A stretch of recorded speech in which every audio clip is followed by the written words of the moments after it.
नमस्कार साथियों। तो आज हम आए हैं मूर्ति पेंटिंग के लिए गुरुकुल स्कूल में, जो कि धामनोद में स्थित है। और हम काम करने से पहले दोस्तों थोड़ा सा स्कूल को विज़िट कर लें। ये देखिए, गुरुकुल स्कूल की बिल्डिंगें काफ़ी बड़ी बड़ी हैं और इसमें एक और फैसिलिटीज़ है बच्चों की एक्टिविटीज़ के लिए। यहाँ पर स्विमिंग पूल भी है, देख सकते हैं हम। बहुत ही बढ़िया स्विमिंग पूल बनाया गया है बच्चों की स्विमिंग के लिए। और भी स्विमिंग को लेकर बहुत सारी एक्टिविटीज़ यहाँ पे होती रहती है। और ये सत्यम, शिवम, सुंदरम और महेश्वरम, ऐसे 4 बिल्डिंगों में स्कूल को बांट दिया गया है। और ये हम आए हैं रिसेप्शन पर, और यहाँ पर देखिए गणेश जी विराजमान हैं। तो अब हम उन्हें लेकर खुली हवा में बैठेंगे और वहाँ पर मज़े से पेंटिंग करेंगे।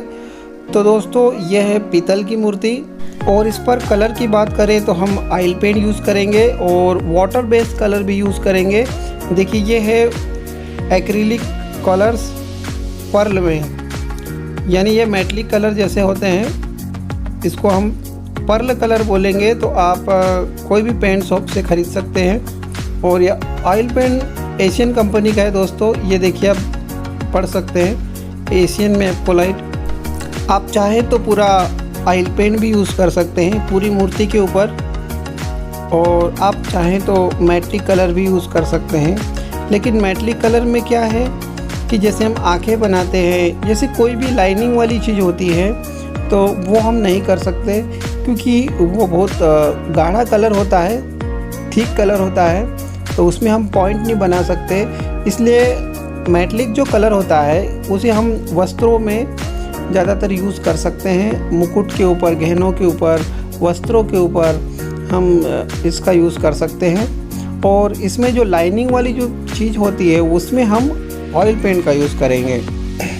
जैसे आँखें हैं दोस्तों, देखिए आँखें बना रहा हूँ मैं। तो ये जो ग्रीन कलर कर रहा हूँ, इसमें सिर्फ हमें ऊपर पेंट करना है, तो मैंने ये मेटलिक कलर ले लिया, यानी वाटर बेस्ड कलर अपना।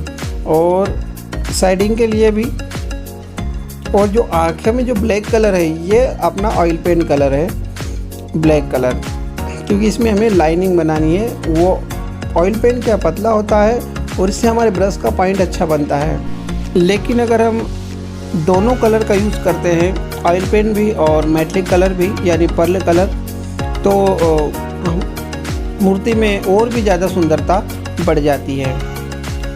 तो इसलिए मैं तो दोनों तरह के कलर यूज़ करता हूं दोस्तों। देखिए जैसे हम अभी तिलक कर रहे हैं, तो इसमें मैंने ऑयल पेंट का यूज़ किया है, ताकि ब्रश का पॉइंट अच्छे से बने और तिलक बहुत अच्छे से बने। तो और ये जो लाइनिंग वाली चीज़ें हैं, जैसे अभी कान के अंदर जो मैंने लाइनिंग बनाई वो भी ऑयल पेंट ही है दोस्तों, रेड कलर का। और देखिए कुछ इस तरह से लुक आ रहा है। पीतल मूर्ति पेंटिंग में ध्यान रखने वाली एक और विशेष बात है दोस्तों, चाहे पीतल की मूर्ति हो चाहे कोई भी मेटल की मूर्ति हो, हमें पूरी मूर्ति के ऊपर कलर नहीं करना है। क्योंकि अगर हम पूरी मूर्ति के ऊपर कलर कर देंगे तो वो किस धातु से बनी हुई है, उसका जो मूल स्वरूप है वो ख़त्म ही हो जाएगा। इसलिए हमें सिर्फ मुकुट, गहने और वस्त्रों को कलर करना है, बाकी चीज़ों के ऊपर हमें कलर नहीं करना है। सिर्फ साइडिंग करनी है, जैसे हमने बॉडी के ऊपर सिर्फ शेडिंग की है और चेहरे के ऊपर भी शेडिंग की है दोस्तों, देख सकते हैं हम। बाकी चीज़ों के ऊपर हम कलर कर सकते हैं, लेकिन पूरी मूर्ति को हमें कलर नहीं करना है।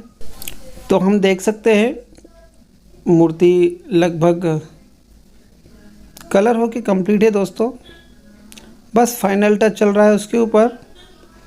ये देख सकते हैं हम, कुछ इस तरह से लुक आया है दोस्तों। तकरीबन 1.5 फीट की मूर्ति है, ये प्योर पीतल की मूर्ति है। और देखिए पेंटिंग करते करते शाम हो गई है और हमारे बाप्पा भी तैयार हैं। गणपति बप्पा मोरया।